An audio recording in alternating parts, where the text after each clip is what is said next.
지난주 에스라서 3장을 보시면요, 정말 좋았어요. 소망이 보이고 희망이 생기고 제단을 다시 쌓게 되고 무너졌지만 솔로몬의 성전 앞에서 다시금 성전 건축을 위하여 마음을 모았습니다. 이 내용만 보면 정말 희망의 내용 아닌가요? 그런데 오늘 바로 다음 장, 오늘 본문 4장에 보시면요, 성전 건축을 방해하는 외부 세력들이 등장하기 시작합니다. 이럴 때마다 이게 하나님의 뜻이 아닌가? 하나님의 일을 하려고 하는데 왜 이렇게 상황이 어렵지? 이런 생각을 하시기보다는 이 일을 통해서 하나님께서 더 역사하시려나 보다 하는 기대감을 가지시고 오히려 기대하시길 소망합니다. 아멘. 하나님이 우리를 어떻게 더 잘되게 하실 것인지 기대감을 갖는 것이 우리의 바른 신앙의 태도라는 것을 말씀드리고 싶습니다. 하나님께서는요, 결국 우리를 잘되게 하십니다. 이것이 성경에서 말씀하고 있는 것입니다. 하나님은 즉각적으로 잘되게 하시지 않더라도 반드시 잘되게 하신다. 우리와 합력하신다. 최후의 승리를 주신다. 이것이 성경에서 말씀하고 있는 것입니다. 다니엘서 10장 말씀을 보시면요, 고레스 3년 때에 대한 배경을 이야기하는데요, 그 3년 때의 배경이 지금 이 에스라서 4장의 성전 건축을 해방받고 있을 때의 내용입니다. 다니엘이 고국의 소식을 듣지 않았을까요? 5만 명이라는 사람이 성전을 건축하려고 하는데 방해가 있다라고 하는 겁니다. 그래서 다니엘이 기도를 하는데요, 그때 다니엘이 기도할 그때에 하나님께서 여호와의 사자를 보내셔서 응답하시는데요, 다니엘서 10장 12절의 말씀입니다. 그가 내게 이르되 다니엘아 두려워하지 말라. 내가 깨달으려 하여 내 하나님 앞에 스스로 겸비하게 하기로 결심하던 첫날부터 내 말이 응답받았으므로 내가 내 말로 말미암아 왔느니라. 하나님이 다니엘이 기도할 때 바로 응답하셨다라는 것입니다. 하나님께서 그의 마음을 헤아리셨다라는 것입니다. 그런데 13절에 보시면요, 그런데 바사 왕국의 군주가 21일 동안 나를 막았으므로 내가 거기 바사 왕국의 왕들과 함께 머물러 있더니 가장 높은 군주 중 하나인 미가엘이 와서 나를 도와주므로, 가장 높은 군주 중에 하나인 미가엘이 와서 도와준다라고 합니다. 천사장 아닙니까? 미가엘이 와서 나를 도와주므로 14절 이제 내가 마지막 날에 내 백성이 당한 일을 내게 깨닫게 하러 왔노라. 이는 이 환상이 오랜 후에 일임이라 하더라. 그 기도의 응답으로, 다니엘이 고국을 위한 그 기도의 응답으로 여호와의 사자가 왔습니다. 그 응답으로 깨닫게 하신다라는 것입니다. 다니엘서 10장, 11장, 12장 이렇게 세 장은요, 한 세트로 볼 수 있는데요, 12장 1절에서 4절을 보시면 이 사자가 전하려고 하는 핵심 메시지가 나옵니다.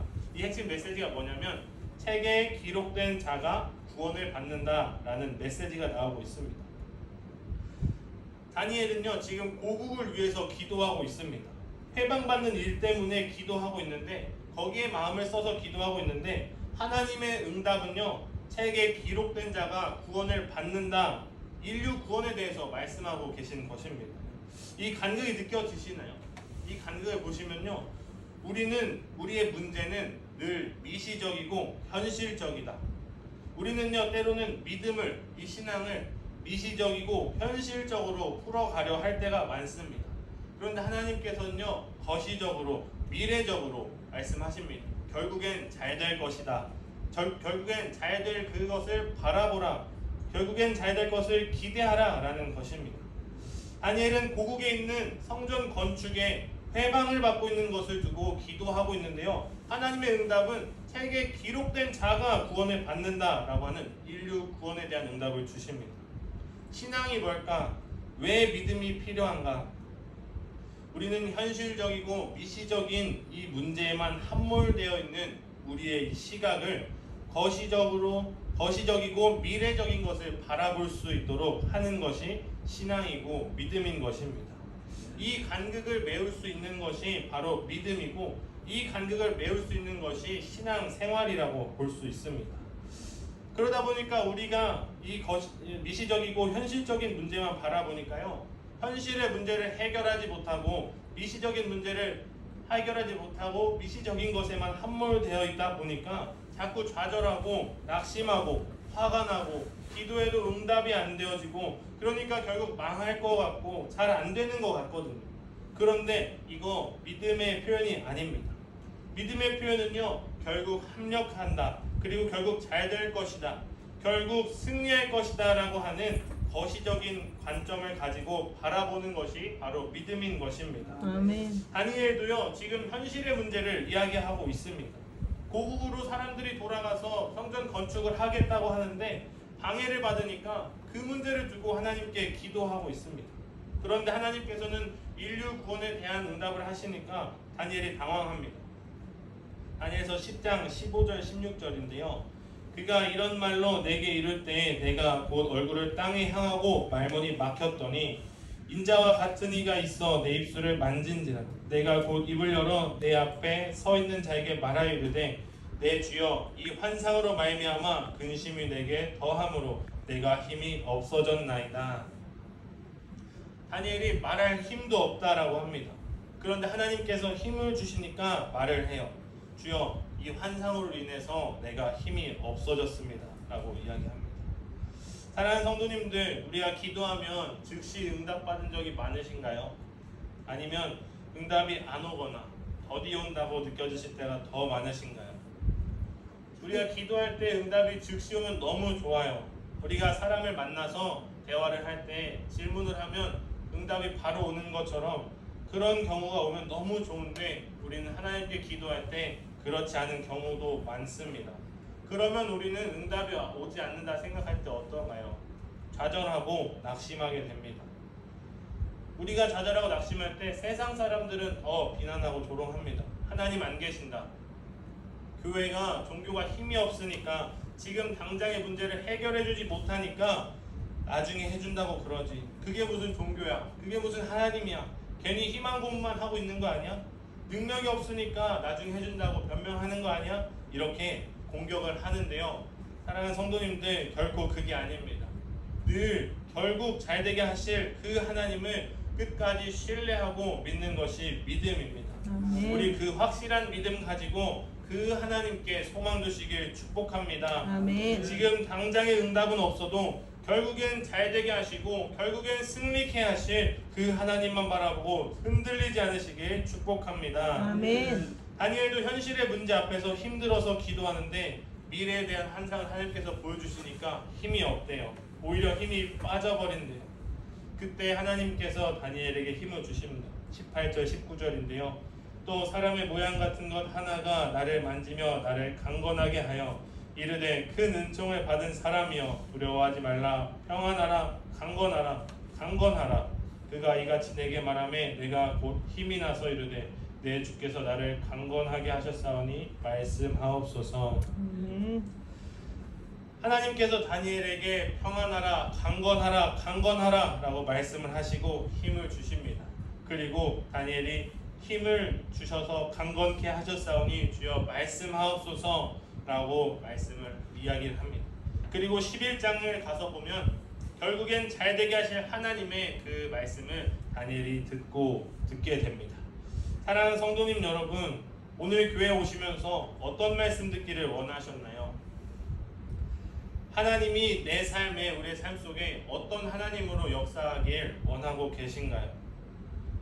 우리들의 기도하는 것만큼, 우리들의 원하는 것만큼만 역사하길 원하시나요?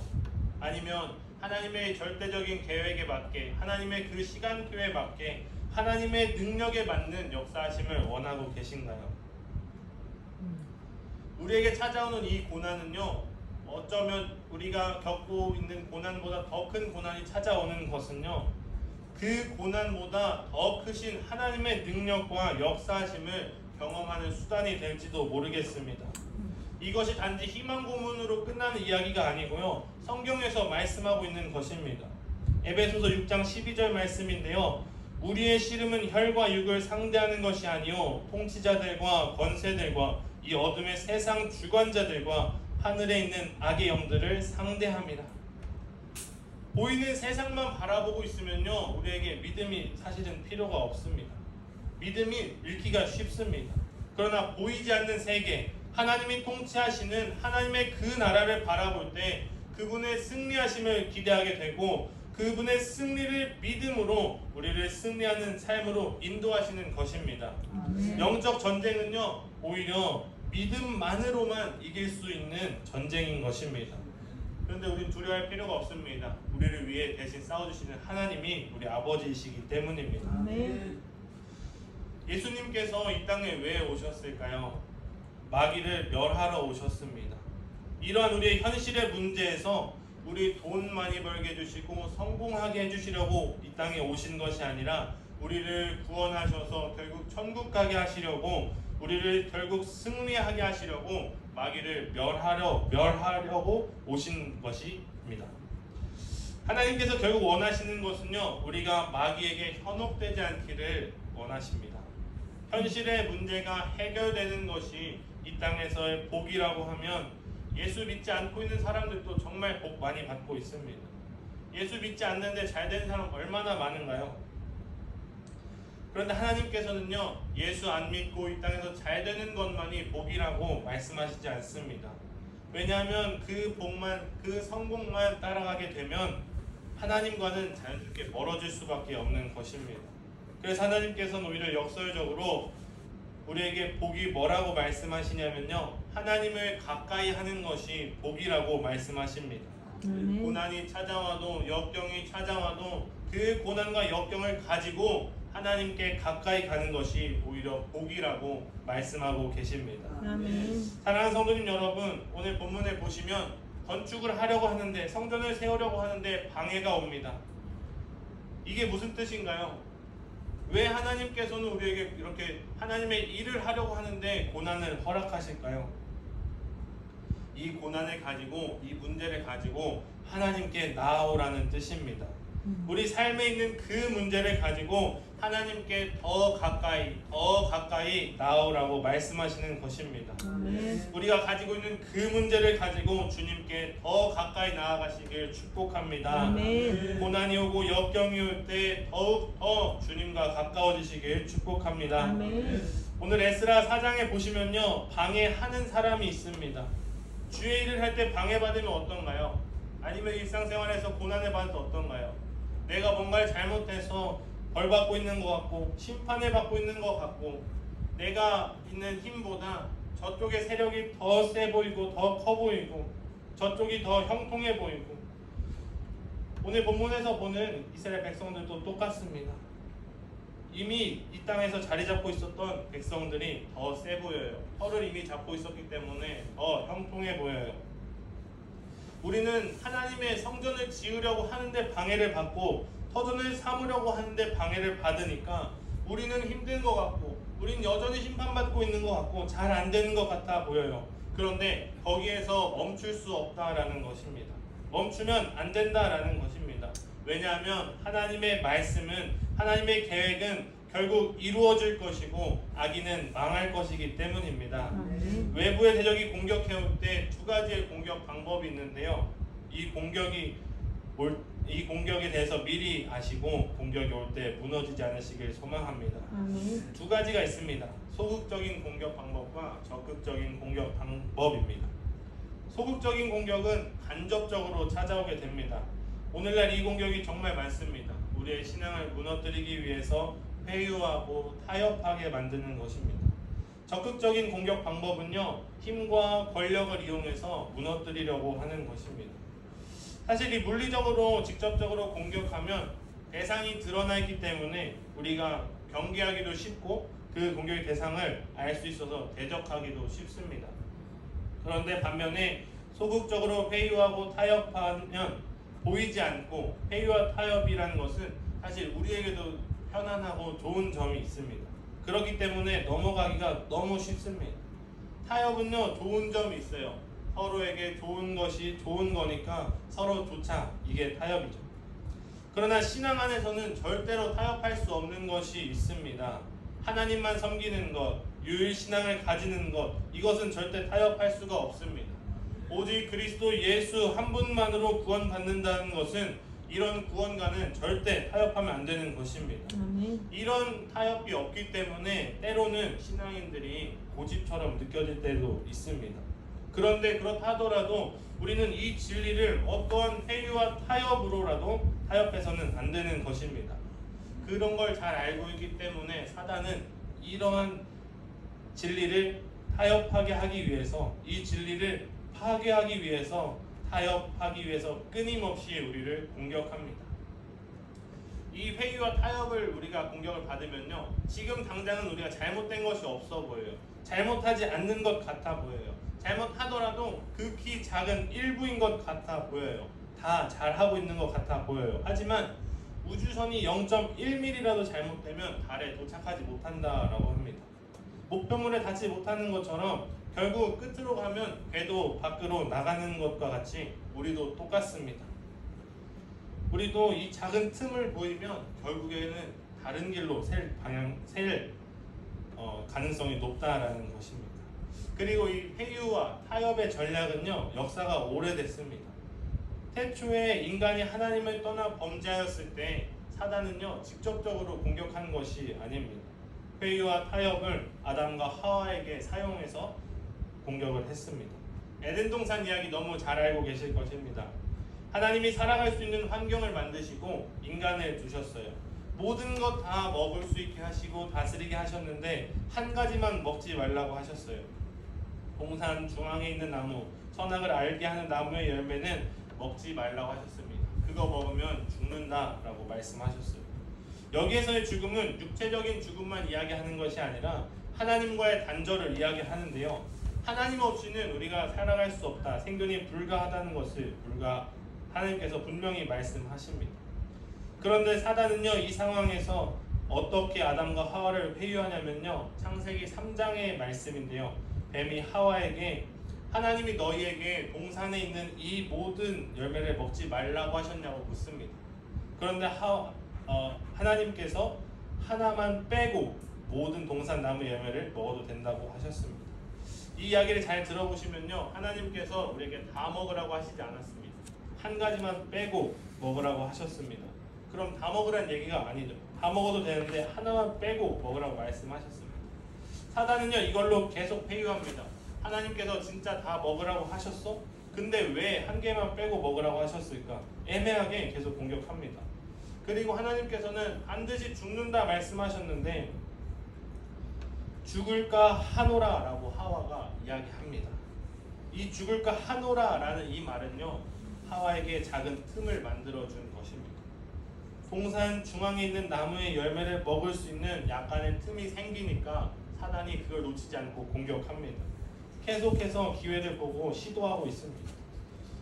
처음에는 정말 작은 1mm의 차이 같지만 결국엔 이 작은 틈을 통하여서 하나님과의 단절을 이루게 되는 것입니다. 사단은 이 작은 틈만 보고 바로 너 이거 먹어도 안 죽어 라고 이야기합니다. 그러다 보니까 결국 그 열매를 먹고 그 결과로 하나님과 단절하게 됩니다. 눈이 밝아져서 수치심을 갖게 됩니다. 죄가 이 땅에 들어오게 됩니다. 사랑하는 성도님 여러분, 이것이 바로 회유입니다. 사단의 역사입니다. 사단은요, 직접적인 공격보다 애매한 회유와 타협으로 다가옵니다.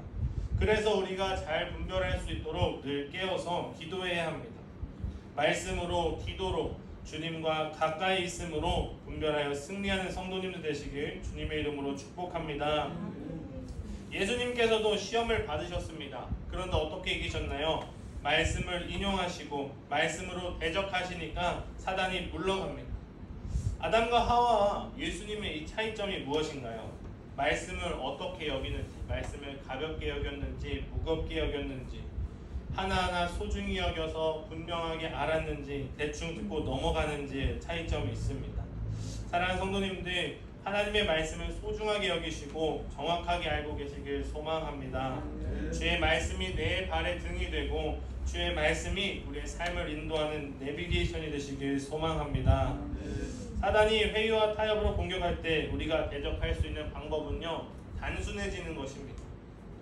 단순해야 이것이 옳은지 그른지를 따지기가 쉽습니다. 그러나 우리의 생각이, 우리의 기준이 복잡해지면요, 실타래와 같이 생각이 얽혀지면요, 사단이 우리를 회유할 때 어떤 것을 꺼내서 기준 삼아서 대적을 할지조차도 모르게 됩니다. 그냥 말씀으로 단순해져야 합니다. 복잡해지면 부패합니다. 부패하면 맛을 잃고 모양을 잃고 향을 잃습니다. 그냥 하나님 앞에서 그 하나님의 말씀 앞에서 단순해지시길 소망합니다. 오늘 에스라 4장에서 어떤 문제가 일어나냐면요, 1절 말씀입니다. 사로잡혔던 자들의 자손이 이스라엘의 하나님 여호와의 성전을 건축한다 함을 유다와 베냐민의 대적이 듣고, 우리는 역대기적 사관에 대해서 들었습니다. 역대기적 사관은요, 정통성을 이야기하는 것입니다. 다윗의 정통성, 이스라엘의 정통성을 이야기하는 것인데요, 오늘도 나와 있습니다. 유다와 베냐민, 이게 정통성을 이야기하는 건데요, 이들을 대적하는 자들이 있다고 1절에서 말씀하고 있습니다. 이 대적이 누구냐면요, 백성들이 포로기로부터 귀환하기 전부터 그 이전부터 살았던 사람들입니다. 남유다는요, 솔로몬 이후에 북이스라엘과 남유다로 이렇게 나눠져 있습니다. 남유다는 바벨론에 패망해서 포로로 끌려갔고요, 그 이전에 북이스라엘은 아수르에 의해서 패망하여서 포로로 끌려갑니다.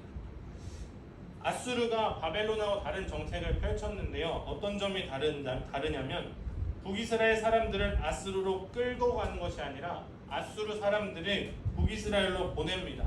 그래서 혼합 민족을 만들고 혼합 종교를 만든 것입니다. 그래서 이 혼합된 사람들이 예루살렘으로 내려왔습니다. 남유다로 내려온 것입니다. 아수르에 패망한 이후로 이미 북이스라엘은 혼합 종교 혼합주의에 빠진 것입니다. 그 사람들이 지금 베냐민과 유다 백성, 다시 말해서 정통적으로 하나님만 섬기고자 하는, 하나님을 섬길 성전을 짓는 것을 방해하고 있다라는 것입니다.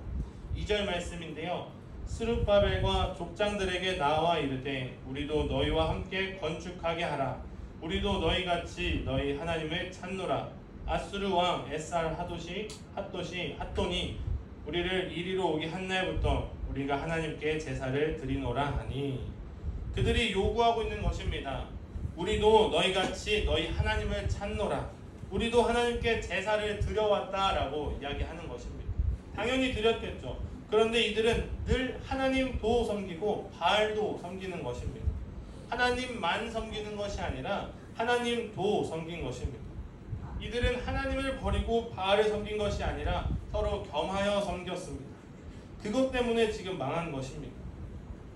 그런데 혼합 종교를 가진 사마리아 사람들이 찾아와서 우리도 너희와 함께 성전 짓게 해줘, 우리도 너희와 함께 하나님께 제사를 드릴게 라고 이야기를 했습니다.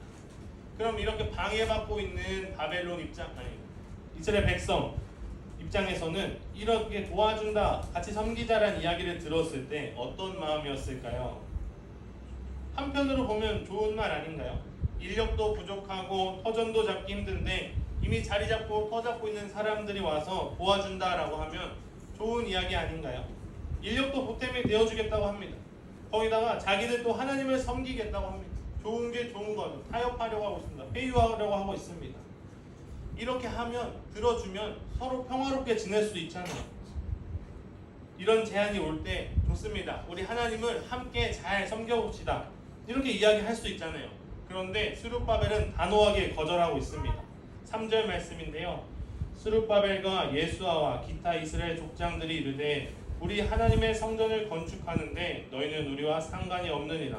바사왕 고레스가 우리에게 명령하신 대로 우리가 이스라엘의 하나님 여호와를 위하여 홀로 건축하리라 하였더니, 너희는 우리와 상관이 없다, 신경 쓰지 마라. 우리는 우리의 신앙, 하나님만 섬기는 유일 신앙을 지킬 거야. 다시는 똑같은 실수를 하지 않을 거야. 혼합 종교되지 않을 거야. 우리는 분명히 하나님만 섬기는 백성이 될 거야. 이렇게 스룹바벨이 선포하고 있습니다. 1차 귀환 때 5만 명, 포로기에서 5만 명이 귀환할 때 족보, 저희 2장에 보시면 족보가 나왔잖아요. 그때 제사장의 신분이지만 족보도 없는 사람들에게 제사장 직분은 허락하지 않았습니다. 왜냐면요, 제사장, 그 유대 백성의 그 순수성을 지키기 위해서입니다. 지금 이 순간은 그만큼 예민한 순간입니다. 그런데 이들은 하나님의 말씀에 돌아가서 성전을 지으라고 하는 그 메시지 하나만 단순히 보고 단순하게 순종한 것입니다. 혼합 종교의 도움 절대 안 받겠다라는 것입니다. 힘들어도 오래 걸리더라도 우리가 짓겠다라는 것입니다. 이게 바로 순수한 신앙입니다. 우리에게는 단순함이 필요합니다. 단순 무식이라는 이 말 때문에 단순하다는 말을 부정적으로 볼 수 있습니다. 무식한 사람이 단순하다 이런 의식이 깔려 있는데요. 우리의 신앙은, 우리의 믿음은 단순해야 합니다. 복잡함이 없이, 분주함이 없이 단순해야 합니다. 복잡하고 분주하면요 신앙이 될 수가 없습니다. 교회도 마찬가지입니다. 복잡하기만 하면 아무것도 할 수가 없습니다. 왜냐하면 사단이 늘 타협하고 회유를 가지고 다가오고 있는데 복잡하면 무슨 기준을 삼아서 대적할 수 있겠습니까? 사랑하는 향림교회 성도님 여러분, 우리는 그저 말씀으로, 기도로 이 모든 것을 이겨내시길 소망합니다. 이전까지 있었던 일, 지금까지 있었던 일 복잡하게 생각하지 않으시길 바랍니다. 그냥 기도로 용서하고 품고 앞날 위해서 기도해주면 됩니다. 그냥 말씀 따라서 그 말씀에 단순히 순종하면 됩니다. 지난날에 이랬는데 어떻게 해야 되지? 이렇게 해야 되나 저렇게 해야 되나 이럴 필요가 없다는 것입니다. 그냥 기도하면서 단순하게 하나님 주시는 그 첫 말씀에 순종하고 그 말씀에 반응하고 순종하는 성도님들 되시길 주님의 이름으로 축복합니다. 지금 한국 교회가 손가락질을 정말 많이 받고 있습니다. 왜 그럴까요? 예배 가운데 예수 그리스도가 안 보이기 때문입니다. 교회에 예수 그리스도가 안 보이기 때문입니다. 복잡하고 화려하긴 한데 예수님이 안 보입니다. 안 계신 것 같아 보입니다. 그럼 이런 상황 속에서 우리가 해야 할 것은 무엇일까요? 예배당 안에서 내 모습, 내 자아는 죽어져야 하는 것입니다. 나는 죽고 예수 그리스도로 살아야 하는 신앙이 필요한 것입니다. 이 설교 시간에서도 제 모습은 사라져야 됩니다. 우리의 예배가 화려하고 복잡할 필요가 있을까요? 필요가 전혀 없습니다. 복잡한 모든 것을 제거하고 오직 예수 그리스도 한 분만 드러나야 하는 것입니다. 그러면 어떤 모습에서 우리는 예수님을 볼 수 있을까요? 이 예배를 통해서 이전보다 우리가 더 하나님을 신뢰하는지, 내 마음을 하나님께 확정하고 있는지, 이 질문에 대한 대답이 그렇다면 우리의 이 예배는 살아있는 예배인 것입니다. 우리 교회에서 서로 사랑하고 섬기는 그 모습이 예수님의 모습인 것입니다. 우리 왜 선교하고 왜 전도해야 할까요? 사랑이기 때문입니다. 우리가 예수님께 먼저 받은 그 사랑을 예수 그리스도 알지 못한 자들에게, 믿지 않는 자들에게 전하는 것이 전도이고 사랑입니다. 같은 예수 그리스도를 믿고 있는데 조금 어려운 상황, 어려운 교회 도와주는, 선교하는 것이 바로 예수님의 사랑을 나타내는 것이기 때문입니다. 그저 우리는 그 사랑을 전하는 것입니다.